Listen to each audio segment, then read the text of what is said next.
Hello, hello, and welcome back to Minotaur Hotel. We're still in this is the bar, right? I almost said lounge. You know what I mean. Uh, the thingy things, we're talking to people. Asterion's eyes wander to yours. You blink, and he does the same with a face as stoic as stone. Fascinating. Oh, excuse me. And I take it you are sure this is the true story. Has your family kept records? There's no doubt about it, Robert. Look at his eyes. Never has a man said truer words. Yes, this is the truth, as accurate as an arrow is sharp. Oh, this night is getting better with each passing minute. I will love my vacation here, I can tell. I am glad to hear that. More than you might imagine. It has been such a short while since we reopened the hotel, but it's brimming with life already. People seem so happy to be here. Sometimes it is hard to accept that things are going so well. You'd better get used to it, buddy. If it's up to you and me, they'll keep coming. They'll keep getting better and better. Yes, they will. I can see that. It would seem Rome really has been built in a day, if Romulus and Remus here got it set up so quickly. But if you would care to hear, I have a suggestion for how to improve your fine establishment. It's that thing, Robert. The one we talked about just a minute ago. Oh, that. Yes, that is a good suggestion. Here goes. There's no sign, and nothing in front of the place, telling people what it is, or what it's called. Does this hotel even have a name? So far, I've only heard people refer to it as, well, the hotel. Oh, that's a valid complaint. We've been so busy lately, we'll get with getting the essentials in order, that I never even thought about that. So focused on your work, you forgot to give the place a name. If you'd care to hear my thoughts again, I say Mr. Josh's hotel would suffice. Simple and to the point, wouldn't you say? I don't think I have it in me to do something like that. Honestly, it'd be way too gaudy for my taste. Asterion, what's the tradition around here for that? The owner is allowed to rename the hotel as he sees fit, which is made official through a customary celebration.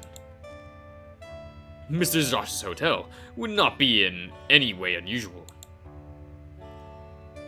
It may not be unusual, but it remains gaudy and creatively bankrupt. We can do better. I thought the name was Minotaur Hotel. That's the Wi-Fi's name. Oh, You and Asterion stare at one another. The Minotaur, perhaps, without thinking, puts a hand on his bicep, where the wreath is. Mr. Josh. Wait, there's Wi-Fi? What's the password? It's with a capital N. Disgusting little thing, that is. Network Enforcement Act. Let's see. That isn't working for me. Let me type it for you. Asterion bit his lower lip. Are you? And just what if I am? Honey tongue.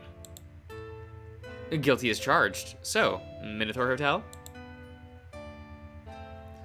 Sovereign is the will of the partner. Co-owner. Now we're talking. Will you guide me in setting up that renaming ceremony you were talking about? Of course. See, I'm curious. Just now, Robert told me the password, and I heard it in French. But he typed some kind of German abomination. Pardon my lack of manners. Yes, truly is an unsightly piece of, legislation. Not appropriate to discuss amongst such fine company. He just did it. Wait, I think I get it now. When we were in the car, we talked in English, but as soon as the landscape changed, I noticed Robert start speaking a very elegant dialect of French. Yes, there are many magical things about this place, one of which is how it translates everything people say and write. You probably heard Robert speaking French after the two of you crossed into this realm. Jean, I'm from Geneva. I speak French. You could have just asked. Oh, well, I didn't want to assume. Still, that's yet another fantastical thing to this incomprehensible location, I suppose. Now, if I may ask another question, when you say he's your partner, in what way do you mean exactly? I wonder if there's a little linguistic ambiguity this place isn't picking up on. Excuse me. Oh, it's just that you seem pretty close. I thought for a second that. He's a cute face. I am sorry. I still don't understand. The question was directed at Asterion, but you intervened to clarify. Asterion and I are business partners. That is how you should interpret his word choice. That is understandable. But still, you two are quite close, is what I'm saying. Jean, your intentions may be kind, but some would consider this line of questioning inappropriate. I don't recall either Asterion or Mr. Josh mentioning their sexual orientation. For all we know, they may not be compatible in the first place. Even if they are, commenting on such matters may still be unwelcome. And that doesn't even touch on, well, Asterion being a Minotaur, and Mr. Josh being a human. Midway through Robert's speech, Asterion leans closer to you and whispers, Mr. Josh, what are they talking about? Don't worry about it. I'll explain later. What a pure child. He nods. Jean, meanwhile, looks away as he gets lost in thought. Perhaps you are right. It was pretty rude of me, for the most part.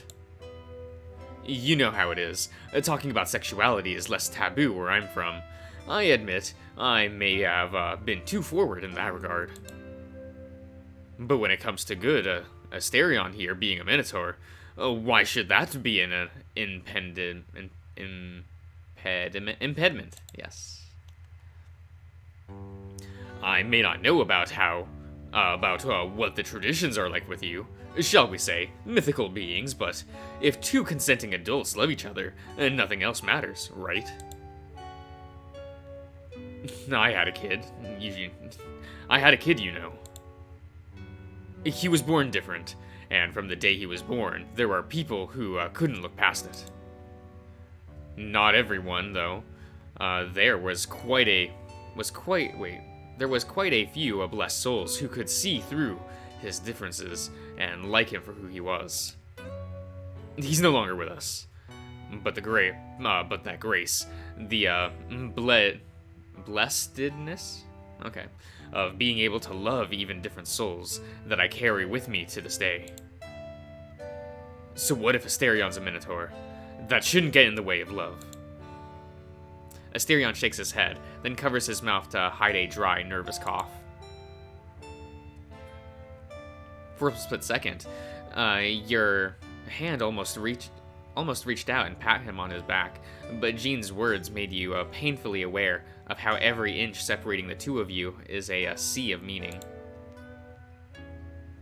To make it clear, I do not disagree with you. However, I don't think the topic is appropriate at the moment, Jean.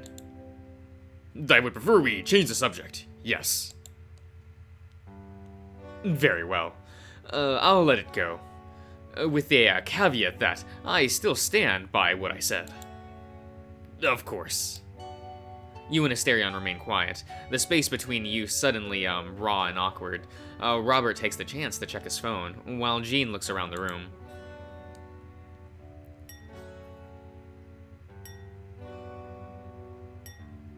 Oh, they're so cute. The silence is broken by Nono bringing you your plates. So, do you follow the custom of saying grace before meals? Grace?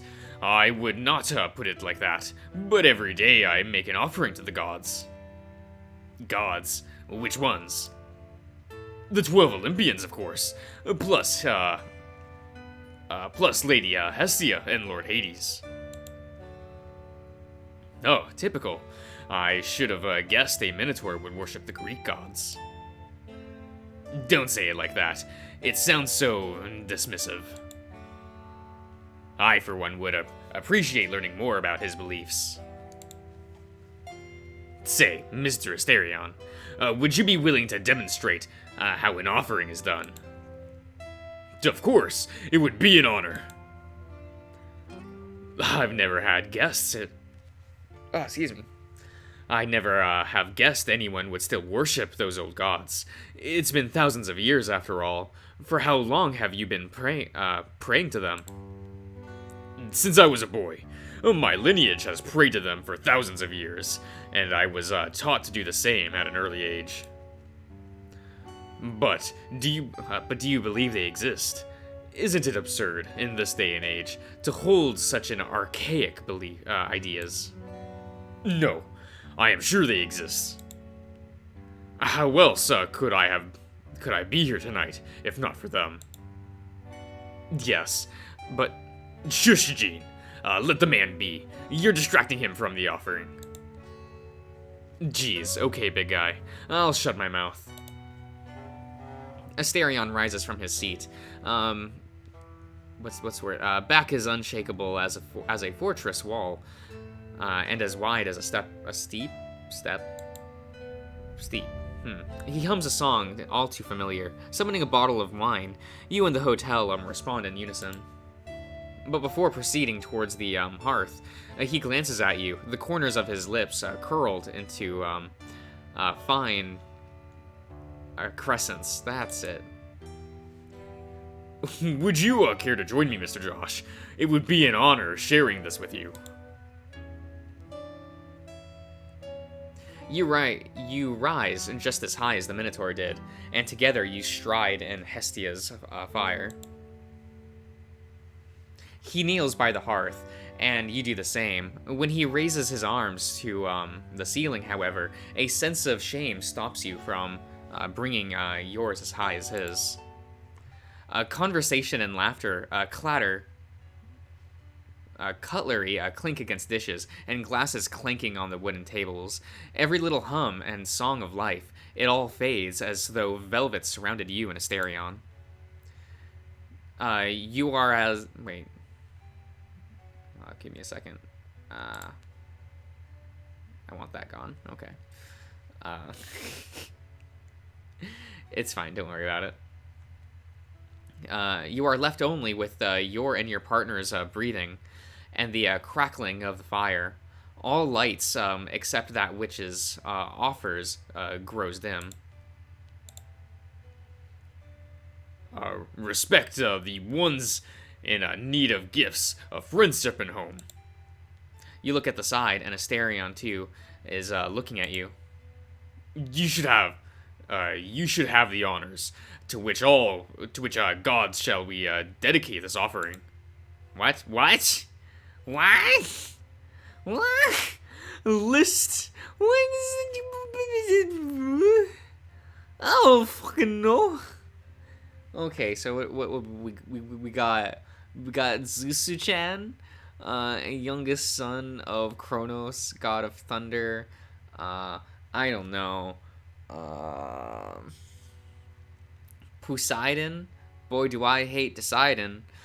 Uh, Earthshaker, King of the Sea. Hades of the Good Council, Lord of the Dead. Raias? Hestia. Mistress of the Hearth. Mother Demeter. Food, okay, fine. Bright-eyed Athena. Lady of Wisdom and Warfare. Cool. Hermes. Word. Sibling of Man. Velvet-crowned Aphrodite. Violet. Not Velvet. Whoa. Of the smiling out the airy good well, the things oh, Hera, okay. Apollo.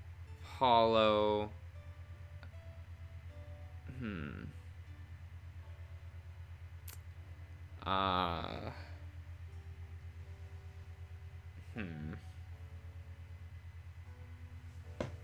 yeah.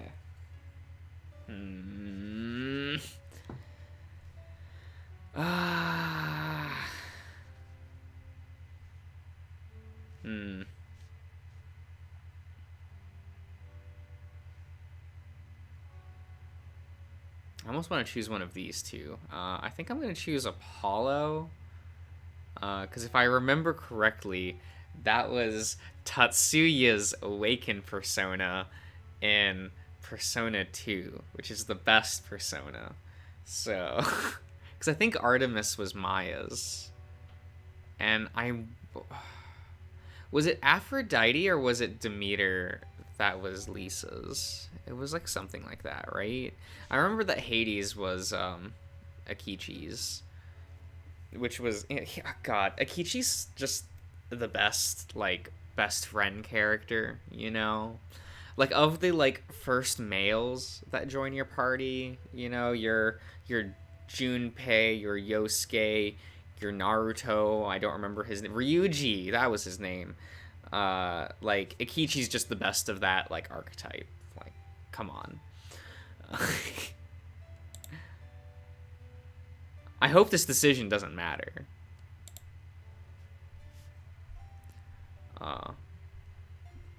What? Phoebos? Phoebos. Oh, long-haired shooter from afar. The lyre and the curved bow. How are dear to you? Are you prophesized to men? Wait, prophesized to men, the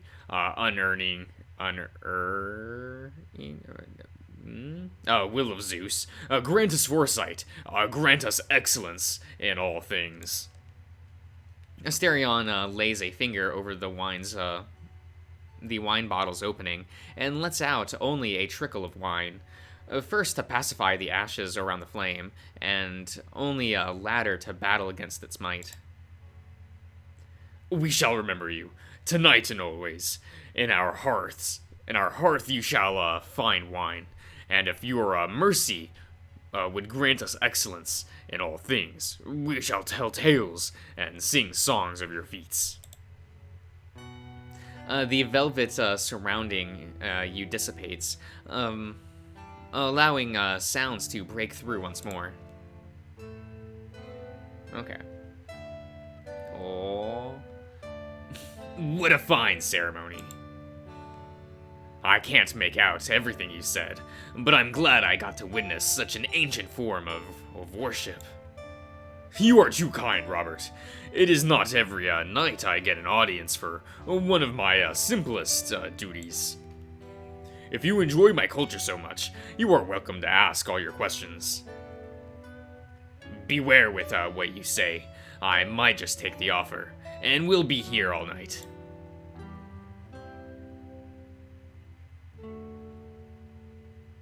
The night goes on, you and Asterion and the guests, for those few hours. You live without regret. Oh, okay. Whatever memory you might muster of Gene and his delivery fades, but but his does not. When you and the Minotaur leave to return to your quarters, he follows. Hey, you two. Don't you go just yet. This was a terrific night we had, lads, but make no mistake, I came here for work. This is the reason I came all the way here. First class delivery. Oh, well, okay. Jean hands you an envelope. Envelope? Envelope? Envelope? Its surface is so finely preserved. A corner so sharp and uncreased that you would not be surprised if it had only just left its sender's desk. You know who sent it. Do you know who sent it? Can't say I do, lad. Someone might have mentioned the client's name, but I can't recall it. It came from headquarters just like this, and with a set of instructions on how to get here, which weren't of much help, I can tell you that. I was, however, told that if you have any reason to this response to this message, I should take it back to headquarters, and it'll get shipped back. Asterion affords you a privacy by turning around while you dig a finger into the crisp paper. I can't read. The paper itself, an A4 white sheet, has not been graced with such divine perfection. It is folded 3 times, but unevenly and with its corners rumpled. You hold it. It takes you a few seconds to recognize the symbol on the paper as they swim around and stitch themselves together with aid from the hotel's translation. You stare at it, waiting for its contents to reveal themselves, but the letters melt away and become unconnected scribble. You force your gaze further, but by your command, the letter's context coalesce back into its original shape. What lies revealed to you is an incomprehensible mess of childlike scribbles, flowing first from cursive-like characters to snaking lines, and then it's something like the ridges of mountains on the horizon. For a moment, you consider the possibility that this may be a map, but were that the case, the land it depicts is one and the same with the sea around it, like a rapture cell spilling its contents. When that fails, you fear for your mental health. Could you be having a stroke? I am. Rendering you incapable of reading and piecing things together. Piecing, yes. But the gods are not so terrible. Your brain is fine, and the truth of the matter is that this letter, for the most part, contains only incomprehensible scribbles. Take note, however, for at the very bottom of the wasteful exercise, there are 2 lines which your mind and the hotel can interpret. I'm sorry for not being good enough. P? P?